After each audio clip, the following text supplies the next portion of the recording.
Broncos Television presents Training Camp 2019.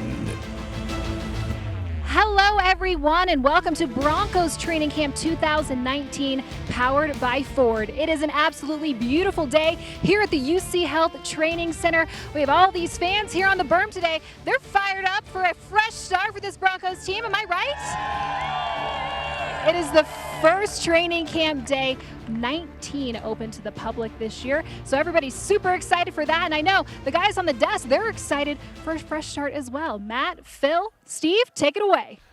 Thank you very much, Alexis. Yeah, I think we got a pretty good view up here on the balcony at the Pat Bowlen Fieldhouse.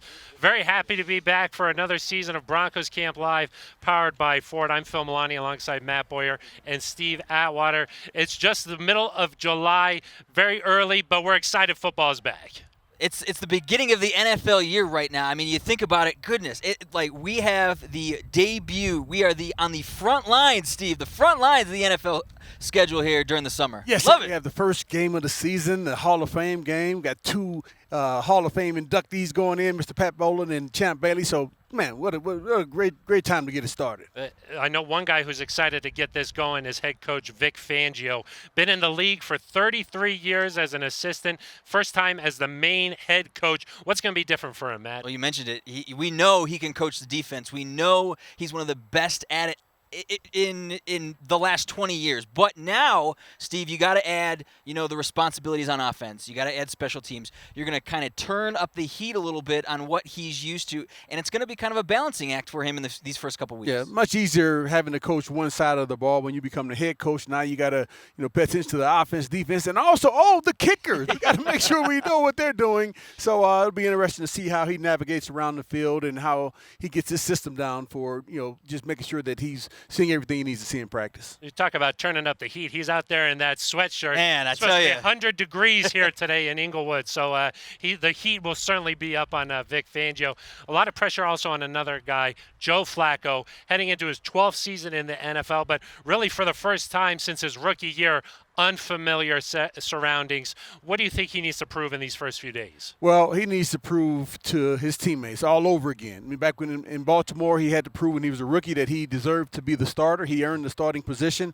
He's going to have to do that here with the Denver Broncos. Show the guys that he deserves to be the starting quarterback. Now, he's been given that role, but, he'll have to go out and play well in the games, know exactly what he's doing, lead the guys down this road, because a lot of these guys, rookies here, first time being here, so they'll need that direction. You mentioned it, leadership. He's now the unquestioned leader in that huddle. The offensive linemen, tight ends, wideouts. Everybody has said, okay, when number 5 gets in that huddle, we know what's going on. He's been a great communicator so far. Now let's see if he can translate it to those preseason games in the regular season. We also heard that he's been zipping those balls during the offseason program. No questions about his arm strength for Joe Flacco. A lot of pressure on number 5. And when we heard from John Elway and Vic Fangio at the media barbecue, they talked about their expectations for the 2019 season.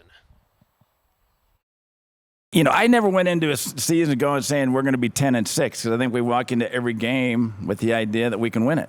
And so the bottom line is we've got to go and execute and play well, and obviously you got to get a little bit lucky and stay healthy. But, our expectations are to take it a day at a time, get through preseason, see what we have, and then, look forward to the opener in Oakland. I'd like for it to be a team that will, obviously plays hard, plays smart, plays intelligent, plays good in crunch time, in the critical times of a game, knows how to play in situational football. Those are some of the things. And I think that the reason there's so much expectation is because there's been a big offseason of moves here. Let's start with some of the free agents. We'll go down the list here, but let's start with Juwan James. Juwan James, a guy who I know a lot of people, the right tackle position, we've heard a lot from fans. That's kind of been a tripping point for this team the last couple of years, Steve. So when you get a guy like James who can get out on that edge, really move downfield, make his presence known, combining that with Mike Munchak and his ability to coach the offensive line, those are two huge acquisitions on the the offensive line as far as the coach really isn't a free agent, but he is going to have a huge impact on guys like James, and then on the other side with Dalton Reisner. Yeah, no, I agree. The coach is almost a bigger deal as the players are, and I think that it'll be a good deal, especially with Mike Munchak in the room, getting a chance to coach Juwan James, guy who's versatile and can really go. And what about the moves in the secondary, bringing in Kareem Jackson and also Bryce Callahan? Yeah, man, I think that's two great moves. Kareem Jackson, physical guy. We played against him last year when he was with the Houston Texans. He came up and had a big hit on Phillip Lindsey, and I get like, oh, man, what the heck you doing hitting our guy like that? But I want to see more of that this year. Bryce Callahan, the guy who played in this Big Fangio system last year, the guys are leaning on him a little bit to make sure that they understand the ins and outs of this defense. So two really good moves. Yeah, the Broncos also added 6 draft picks from the draft this year. Let's send things down to the field, and for more, Alexis Perry. Thanks so much, Phil. Yeah, while on the topic of fresh faces out here on the field for training camp this year, we cannot leave out the Broncos 2019 draft class, featuring tight end Noah Fant, offensive lineman Dalton Reisner, and of course, quarterback Drew Lock. Now, Noah Fant, the first round 20th overall pick out of Iowa, will look to create some chemistry with Flacco early in camp, and their connection could be key for this offense this upcoming season. Fant had an outstanding collegiate career in Iowa. He racked up 18 touchdowns between his sophomore and junior seasons, the most by a tight end in college football during that time. Dalton Reisner inked his rookie contract on Tuesday, a 4-year deal worth just over $7 million. John Elway mentioned yesterday that Reisner is the obvious leader in the clubhouse for that starting left guard position. And of course, everyone was glad to see quarterback Drew Lock sign his rookie contract yesterday to avoid missing the first day of camp. Lock, the 42nd overall pick in this year's draft, wrapped up his 4-year career with Missouri as the school's second all-time leader in passing yards and touchdowns. Now we can't leave out the rest of the rookie class: defensive end Draymond Jones, linebacker Justin Hollins, and of course wideout Juwan Winfrey. The entire 2019 class is out here today, and I'm sure they're feeling the excitement as well as a whole lot of nerves as they get their first taste of Broncos training camp. Guys, back to you. Yeah, I'm sure a lot of nerves. First taste of the NFL, really. Steve, what's it like for a rookie? What was it like for you? It was a little bit nerve-wracking knowing, hey, I'm in the NFL finally, get a chance to go out here and show these guys what I can do and show myself what I can do. And, there's got to be some nerve, some nail-biting going on. But I would say the biggest thing for the guys to think about is just get into that playbook, come out here and play as hard as you can and try to eliminate the mental errors because, as you know, veterans, they do not like mental errors. And the thing that'll get your teammates upset with you most is you missing a key block or a tackle or just a mental error at the wrong time. And that's why we're excited to see Drew Lock out there. You didn't want him to miss any practice. No, the most important thing for Lock is going to be reps and consistency. You got to make sure that you're here competing every single day. Even if you aren't the guy right away, you got to make sure that you're getting there, getting the reps, getting back into the playbook because the first game is going to come pretty quick. The guys just wrapped up a stretch, and we'll take a quick break and be back with some individual period. And when we come back, we'll be joined by Andrew Mason. Plus, we'll hear from Von Miller and find out what's motivating him this season.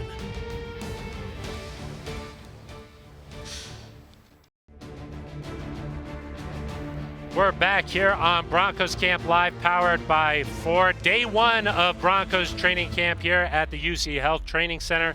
Phil Milani alongside Matt Boyer, and happy to be joined by a very festive-looking Andrew Mason, ready to go. Hey, it's hot out here. I mean, it's going to be 100 degrees. I mean, you got to dress comfortably. This is classic island attire. Palm leaves in his mind and on his shirt. That's what I like to see, Mace. Yeah, we know a lot of these guys come from places like Florida and California, Exactly. where the palm trees sway. May not be here, but it certainly feels tropical today. Well, earlier we talked about a revamped Broncos secondary with the free agent moves that they made, but another big storyline this offseason was signing Chris Harris Jr. to a new 1-year deal. Mace, he says that he's a perfect fit for this defense. Why do you think that is? Well, this defense is going to allow him to flourish in ways that he really hasn't had the chance to in the last few years. He mentioned yesterday, he's been in man coverage. Of course, the defenses the last few years have been man-to-man intensive. And as he said, that means you're going for what he called a hard down. down in and down out, and it kind of taxes you. You get more zone coverage, then you can kind of lay back a little bit. You can watch the quarterback.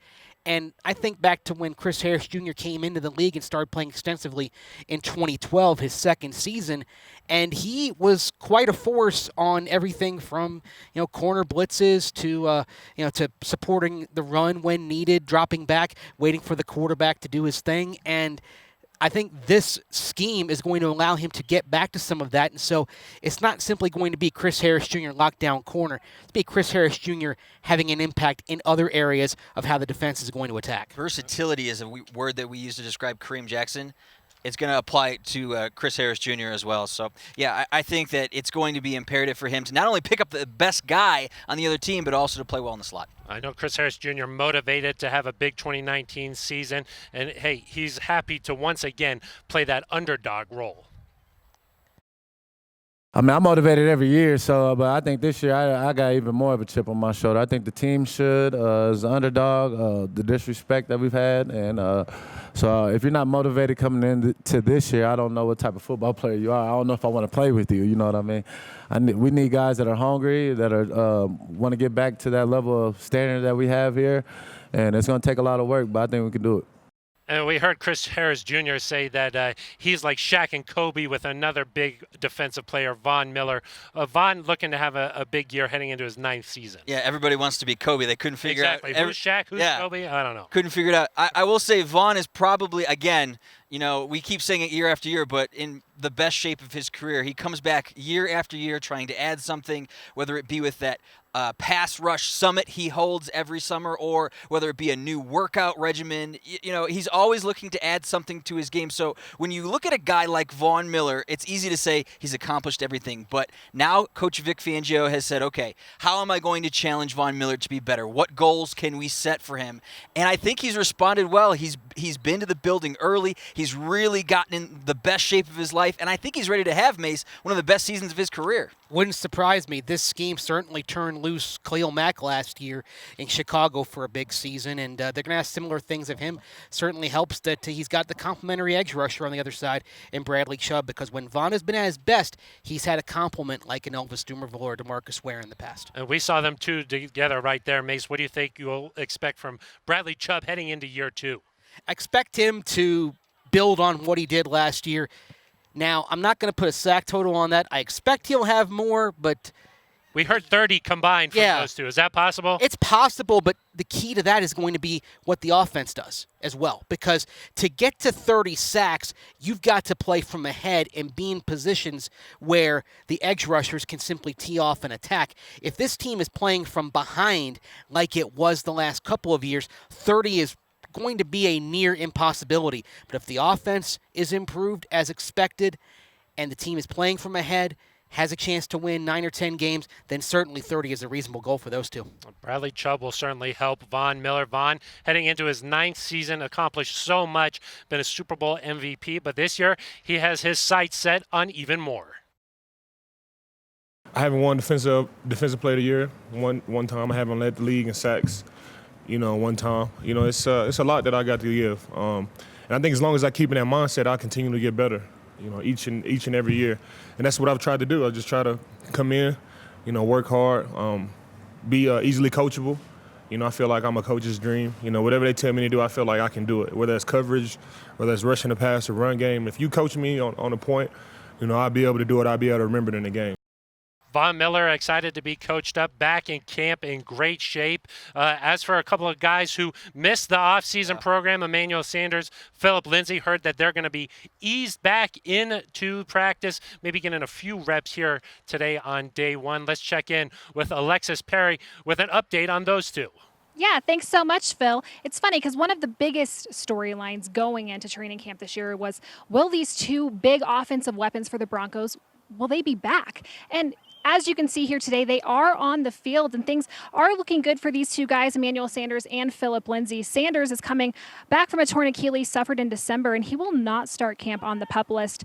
Instead, as John Elway said and Coach Fangio echoed yesterday, they're going to ease him back slowly but surely. You've seen Emmanuel on Instagram throughout his recovery process, you actually then have seen the kind of shape he is in.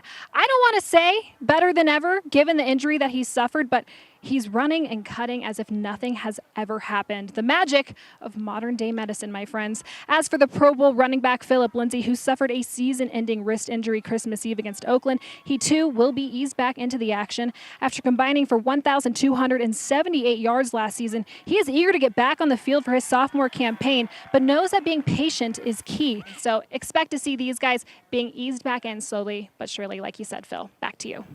Yeah, good to see them back out on the practice field. I know that Phillip Lindsey's looking for a big year, too.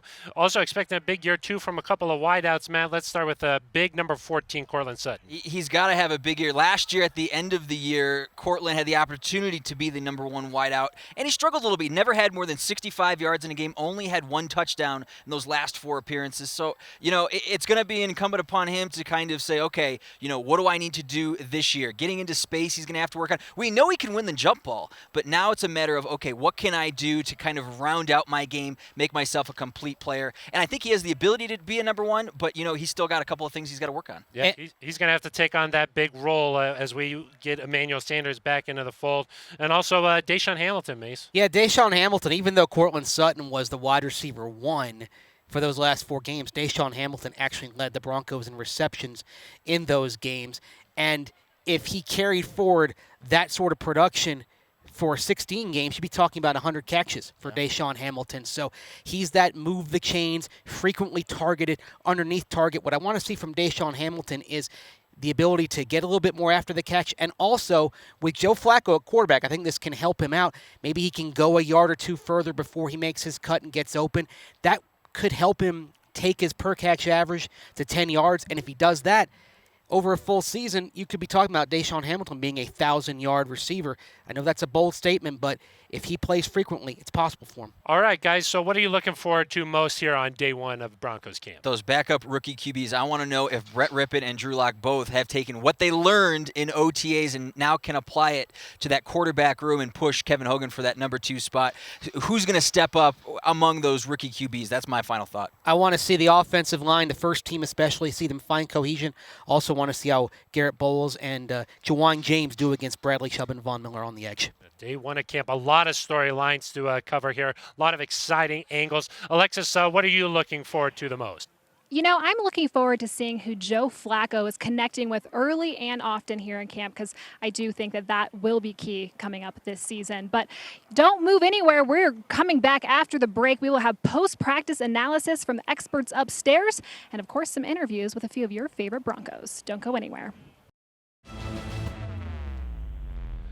We're back here on Broncos Training Camp 2019, powered by Ford. The guys signing some autographs after a very productive day 1. Von Miller, yeah, he did Von Miller type things. Joe Flacco, his first practice out there. And we're wrapping things up now here from the balcony at the Pat Bowlen Fieldhouse. I'm Phil Milani alongside Steve Atwater and Andrew Mason. Steve, let's start with you. What were your big takeaways from day 1? Well, I felt like it was a typical day 1 of training camp. There were some things that were good, other things that weren't so good, and you don't really expect things to be perfect right off the bat. From the quarterback position, I thought Joe Flacco had a decent day. I thought Drew Lock had a decent day. Kevin Hogan, on the other hand, I thought he struggled a little bit, and I thought Brett Rippon had a decent day as well. Mace, how about you? Phillip Lindsey looked very good coming back, of course, from the wrist injury. Outstanding on his cutbacks. There are a lot of good possibilities there with those cutback runs in this offensive scheme. On the defensive side, the pass rush was on point. Von Miller, as you said, doing Von Miller things. Watch Malik Reed, a rookie out of Nevada, undrafted, outstanding today. Made life miserable for Kevin Hogan and Drew Lock at times. He's a name to remember. It was the first training camp practice in a Broncos uniform for Kareem Jackson. Our Matt Boyer caught up with him after practice. All right, thanks, Phil. Alongside Kareem Jackson. Kareem, first day of camp, how'd it go? I think it went good. Won't really know until I go back and watch the film, but I felt good today. I think as a unit, we came out and we did some good stuff. So I think today was a good day for us. Chemistry and communication is so important in the secondary. A lot of new guys in the secondary, yourself included. How much do you think you guys have gotten on that same page so far? I think we're where we need to be. Every day, it comes with, taking steps in the right direction. Progress. Like you said, communication is definitely key. With having new guys in the secondary, with starting with myself, and Bryce, it's all about, us being on the same page when the ball snapped. That's the only way we're going to be successful. So I think today was a good day for us, and, we did some good communicating, and we was on the same page for the most part. So those DBs getting some picks. We look forward to seeing some more this week. Oh, definitely. That's why we out here, to make each other better, push one another, and to definitely get our hands on the ball. Thanks, Kareem. All right, Alexis, we will send it over to you. Thanks so much, Matt. Deshaun, your second training camp here with the Broncos. How was it today? It felt great. I was really excited to get back out here, getting back and just hitting the ground running, clicking on all cylinders. Obviously, the whole team is back and getting in the swing of things, and it's football season, so I love it. I was really excited to be back. What are you trying to prove this season? Really just trying to prove that I can be on the field for every down. I could be one of the elite receivers in the NFL, one of the better route runners in the NFL, and really just all that just comes with me just showcasing what I've been doing and then believing in my ability and things like that. And then again, coming out here every day, showing the coaches my ability and things like that. So really just making sure that I'm focusing on, just making sure I'm going to be the best player that I possibly can be getting out of training camp. Thanks so much, Deshaun. Thanks, guys. Back to you. No, thank you, Alexis. Great stuff there following up practice today. We saw Deshaun Hamilton hit those jugs machine after. That's something he liked to do last year. Real quickly here, guys, some final thoughts, and what do you want to see tomorrow? Well, tomorrow I want to see Deshaun Hamilton continue what he started today. He built a nice foundation today. I want to see him continue to improve and get passes. Also, I'd like to see Emmanuel Sanders come back and not have any soreness in that Achilles tomorrow. They're tied together. I want to see better work in pass protection to give Joe Flacco, Kevin Hogan, Drew Lock, and Brett Rippon more time to throw. And for Hogan in particular, I think if he has better pass protection, he can get more comfortable in the pocket, be a little bit more accurate, and put a rough first day behind him. All right, that is going to do it for us. We'll be back here, same time, same place tomorrow. Until then, for Alexis Perry, Matt Boyer, Andrew Mason, Steve Atwater, I am Phil Milani. Thank you for watching Broncos Training Camp 2019, powered by Ford.